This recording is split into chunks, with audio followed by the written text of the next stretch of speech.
Hey everyone, GuardianE here with another live reaction and first impression video for Fire Emblem Heroes, and tonight we're getting the reveal of the next set of new heroes to get dropped into the game in just a few short days on Monday. So, have the trailer pulled up here, we're going to watch it together for the first time, take a fresh look at it, and then rewind, reevaluate, watch again to give a run through of my evaluation of the new characters. And I will just take a second to mention that if you do enjoy our videos, maybe consider subscribing to the channel, leaving a like down below, or leaving a comment letting us know the types of content that you'd like to see in the future, because it does help us out a lot, and we really do appreciate it. And if you don't want to do that, that's fine too. We thank you for watching and coming along for the ride. With that, let's get started and get right into the trailer. Alright, looking up now.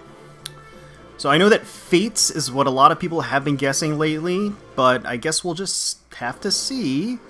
Hey, it is Fates, the Wily warrior. It is going to be Charlotte out of seasonal hell and right into our hearts. Here she is, the wife-to-be, Charlotte. And she looks pretty awesome. Got her own unique axe. That's what I like to see. Frenzy 3 for the B slot. I'm curious to see what that's going to be all about. Her attack... Dude, her attacking animation is her, like, fake crying those crocodile tears. That's awesome. Rulebreaker Mage is who we're getting next. That, of course, is going to be Nyx. Alright, Infantry Red Tome User. That makes a lot of sense, of course. Ginunga Gap. Yes, alright. Speed Res Solo 4. Null follow-up. That's pretty exciting. Alright. And hitting back with that Luna. Very nice. And yes, Mary Diviner, Orochi. I've always been a big fan of Orochi myself, and I've been looking forward to her inclusion in the game. So this is actually very exciting for me. I'm excited that she's in here, and she has her own unique weapon. She could still technically be the 4-star D mode here.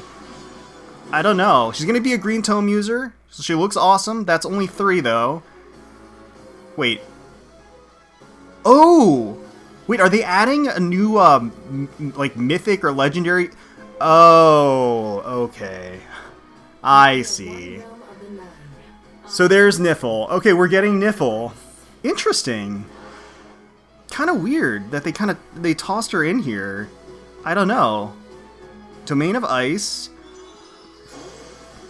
I gotta be honest, that's pretty neat. It's actually my first time seeing that attacking animation, because I don't have the animations on when going through the Forging Bonds at all. So, or the Tempest Trials, whatever. Anyway, Echoes of Truth. This is actually pretty exciting for a new hero banner. We're getting a new story chapter, and is that... I'm actually not 100% certain who that is there. Is that... I don't know. I'm drawing a blank. I feel like it should be super obvious, and it's not connecting in my brain. I'm so sorry. I'm sure I'm getting crucified in the comments. But whoever it is, you guys already know. It's already in the in-game news. I'm sure that's how they usually do it. But we're of course recording this before taking a look at the news, as usual. And of course, Arochi is going to be the 4-star focus. That's really cool, because I've always really wanted her in the game. That's a big boon for me, I gotta say. And then I think the rest of the trailer is really going to be... Oh, it's Benny! Of course it's Benny! Oh, that's great! Alright, so wait, so hold on. What did that... So Benny is going to be as a non-focused 3 to 4-star hero. It's been a long time since they've done this. That's why it felt so foreign to me. But yeah, they haven't done this in a long time, but that's great. They're adding more to the pool. And I don't know what he's got, but it's exciting to see him in there. And then, of course, the sparking system. So doing 40 summons on this banner is going to, of course, net you one of them for free that you can choose, including the new hero, Nifl, the new mythic hero, Nifl. She is mythic, right? And then the rest of the banner is going to talk about the Celestial Stone, which, of course, we know that we get when we go for the Spark as well.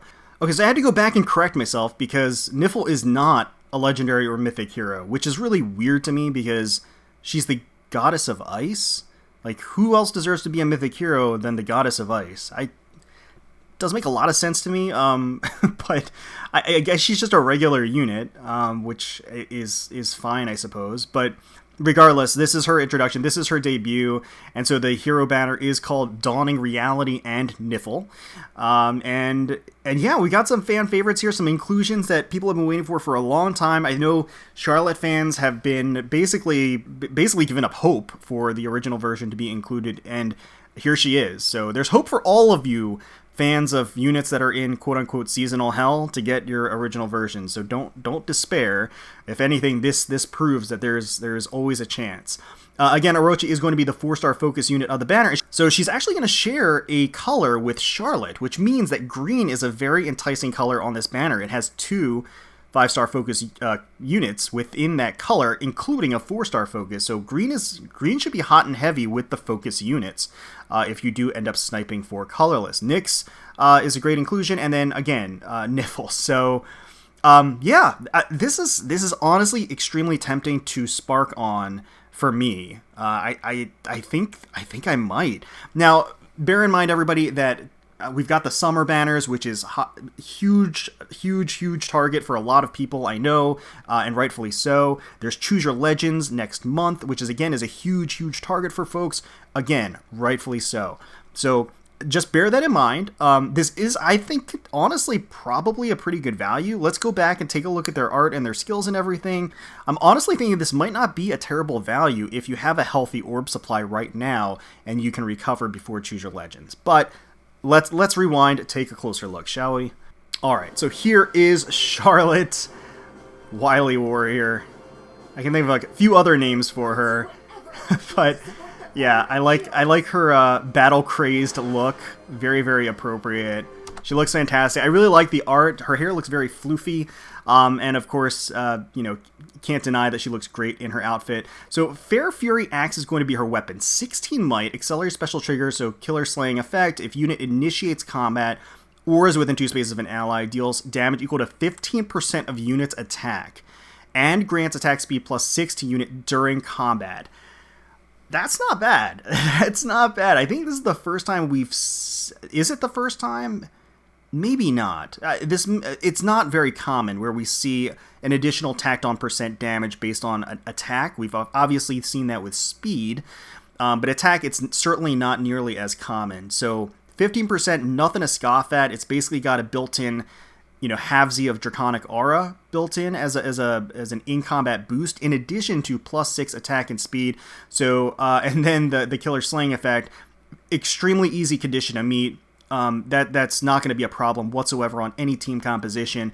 So that means that she's going to be a player phasing monster as an infantry axe user. Glimmer for the special, that does mean that she's going to have a 1-turn cooldown on the Glimmer. Swift Sparrow 3 naturally pairs well with her, considering the fact that she is going to be a player phase monster. And then Frenzy 3 for the B slot. So this is a brand new skill. If unit speed is greater than foe speed, reduces damage from attacks during combat and from AoE specials by percentage equal to the difference between stats times 4, max 40%. If unit's HP is less than or equal to 50% and unit initiates combat, unit can make a follow-up attack before the foe can counterattack. I see. So this is a damage reduction plus desperation skill. That's a lot. That's pretty awesome, actually. I mean, that's going to be a premier B slot skill for sure. I'm wondering if it is locked to a particular movement type. That's a ridiculous B slot. It's actually awesome. 50% is a little bit harder to hit than the 75% that you would for regular desperation. Don't get me wrong, but that built-in damage reduction is going to be pretty big, and that's going to help her sustain, keep alive, so that when she does actually live to hit the below 50% HP threshold for the desperation effect. So I can see some pretty wild applications of that. So times pulse 3 for the C slot. At start of turn, if special cooldown count is at its max value, grant special cooldown count -1. So that, of course, paired with Fair Fury Axe and Glimmer, means that she will have Glimmer at a 0-turn cooldown at the start of her turn. Not too shabby. So yeah, she's got a kit that's basically suited for her kind of warmongering, battle crazy self. I think it's very appropriate. It's going to be very offensive oriented, and Frenzy 3 is certainly going to be a premium skill. So let's take a look at her attacking art, because I think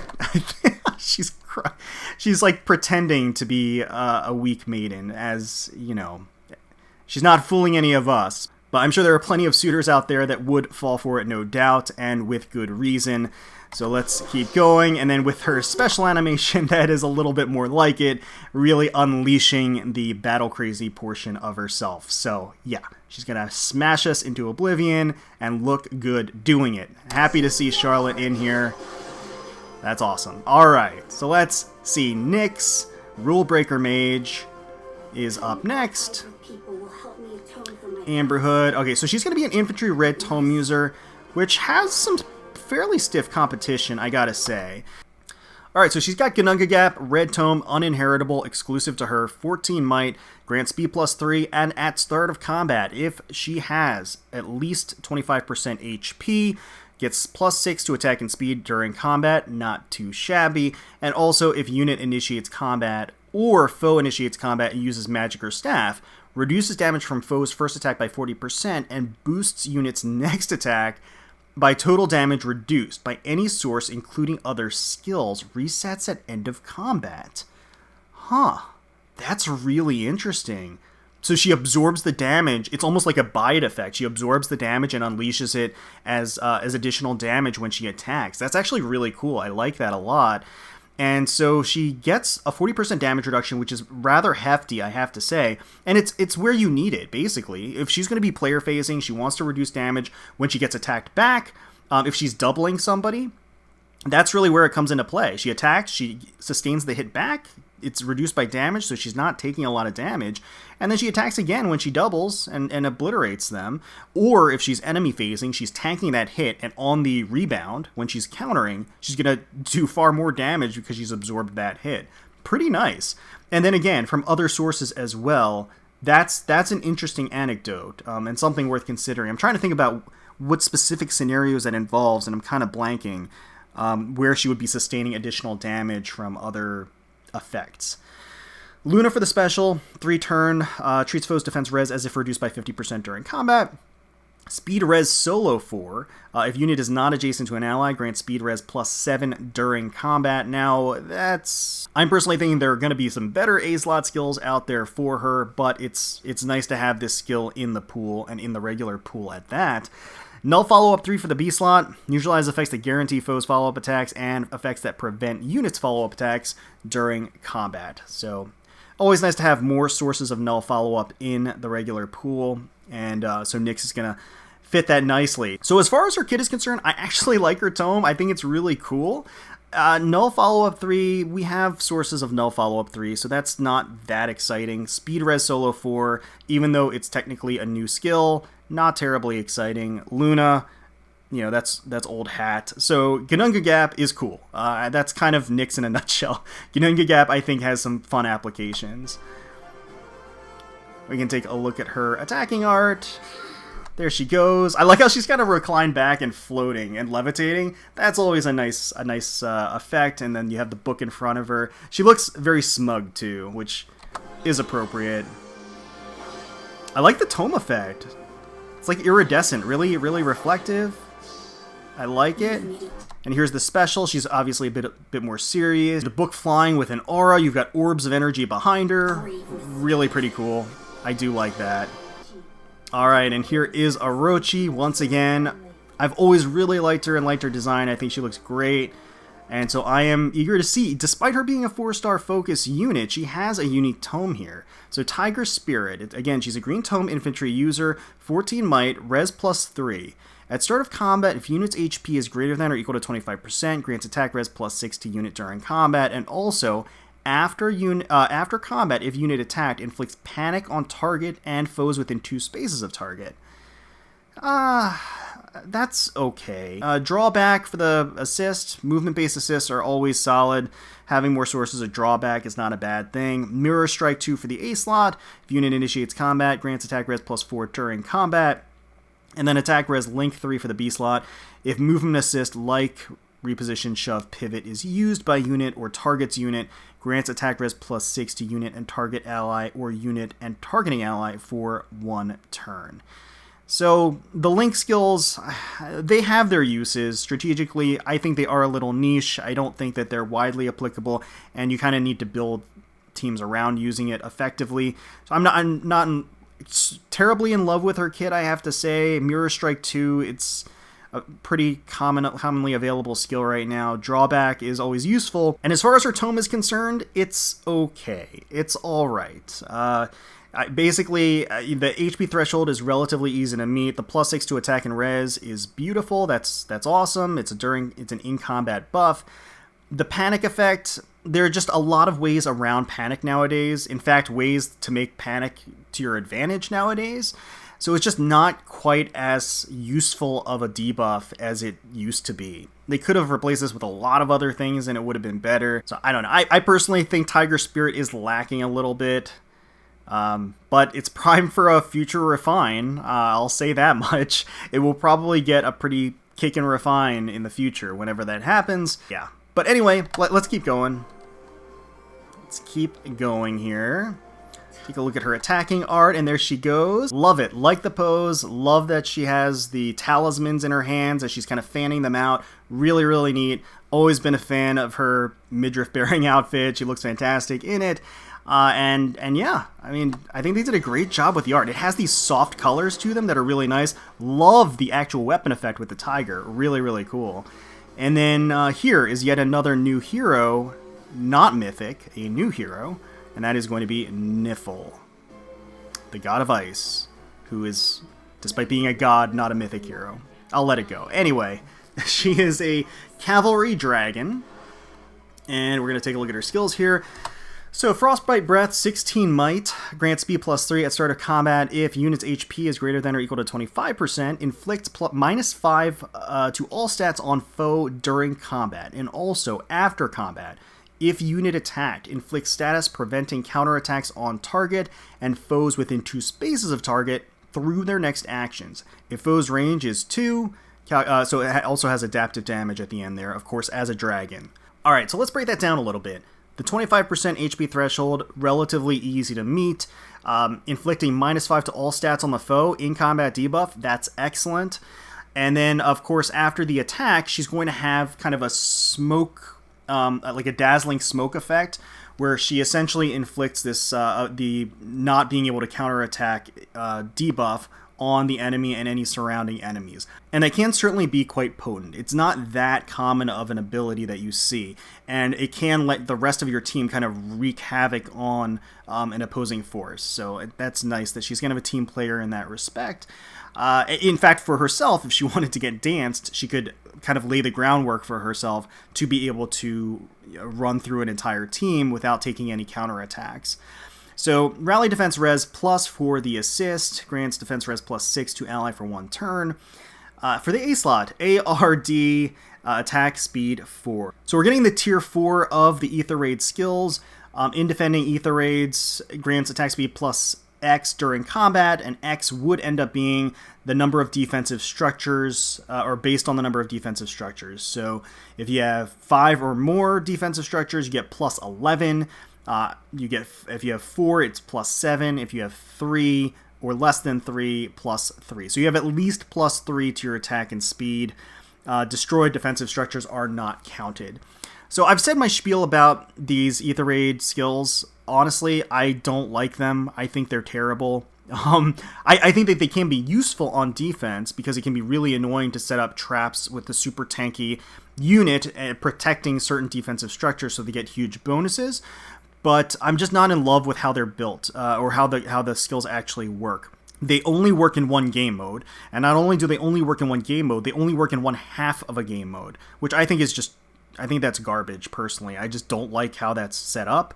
I think at the very least it gives you +3 to both of those stats, but again, it only gives you +3 to both of those stats at a base level in Aether Raid's defense. So yeah, you get the +11 to both stats in an optimum situation, but that optimum situation is just one small fragment of the game, and I'm just not a fan of that. Maybe that's an unpopular position, but if you are an Aether Raid diehard, then yeah, this is probably going to be useful for you because you can certainly set up some nasty stuff with it. Just not for me. So lull attack speed 3 for the B slot, inflicts attack speed -3 on foe and neutralizes foe's bonuses to attack and speed during combat. The lull skills are excellent. They are an excellent choice for cavalry units. It's a great fit for her. It's going to allow her to take less damage, and it's also going to enhance her ability to double, which is she's going to appreciate for sure. Domain of Ice for the C slot. Now this is interesting. It's going to be a unique C slot skill for her. Grants speed res +4 and effect. Reduces damage from foes' first attack by 30% to allies within 2 spaces during combat. If unit is within 2 spaces of an ally, grants speed res +4 to unit and reduces damage from foes' first attack by 30% during combat. Whoa. So this is a joint drive speed res and a joint drive damage reduction effect is what I'm getting out of this. That's really good. That's actually kind of awesome. And as a reminder to everybody out there, of course, these damage reduction skills do stack. I mean, they do stack multiplicatively. So if you do have multiple Nifls, or you have a Nifl paired with a Flame, for example, anything like that, you get stacked damage reduction. So that can add up, and it can be super annoying, especially in something like Ether Raids and Ether Raid defense, which it looks like they're gearing her up to be a formidable force in, giving her that Ether Raid defense attack speed 4. So Nifl's got some powerful and unique stuff, I have to say. The Domain of Ice in particular is very impressive to me. Frostbite Breath, I think, has some unique application and unique utility, which is going to have longevity as well, just because that kind of comes with the territory there. Lull skill's awesome, and then the Ether Raid defense skill is what it is. I'm sure there are going to be people excited for it out there. I'm just not one of them. So let's keep going and check out Nifl's attacking art. We've already seen her attacking art, so I guess it's not terribly exciting here, but the robe kicks up here, and you do get a nice view of her thighs, I have to say. And the coloring here, I really like the pastel coloring in general, just the soft lines of the art. It's very calming, I have to say, which I guess lends itself to the fact that she is the god of ice. I guess that makes sense. But I do actually like her art. It feels very unique. And her transformed form, it's really cool. And here she is again. Yeah, just attacking. Very pretty. She's a very pretty character. So, new story chapter, Echoes of Truth, starting on the 19th of July and extending probably for a couple of weeks to a month, I would think. Dawning Reality and Nifl. I mean, evaluating the banner as a whole, I mean, I do think that Nifl probably is the prize of the banner for a number of reasons. The hardcore of Ether Raids might really appreciate that A-slot skill on Nifl, and I do feel like Nifl does offer the most unique elements here in general. That A-slot skill and that C-slot skill are both excellent, and they both just bring a lot to the table that's unique to her. Charlotte, don't get me wrong, has awesome stuff, and I think is absolutely worth going for, but she's a player phase infantry axe unit. I mean, that's really what it comes down to. There's not a lot of frills outside of that, which honestly kind of falls in line with her character, I have to say. But at the same time, it's very straightforward. She's going to be effective in that and that alone, but she's going to do the job if that's what you need her to do.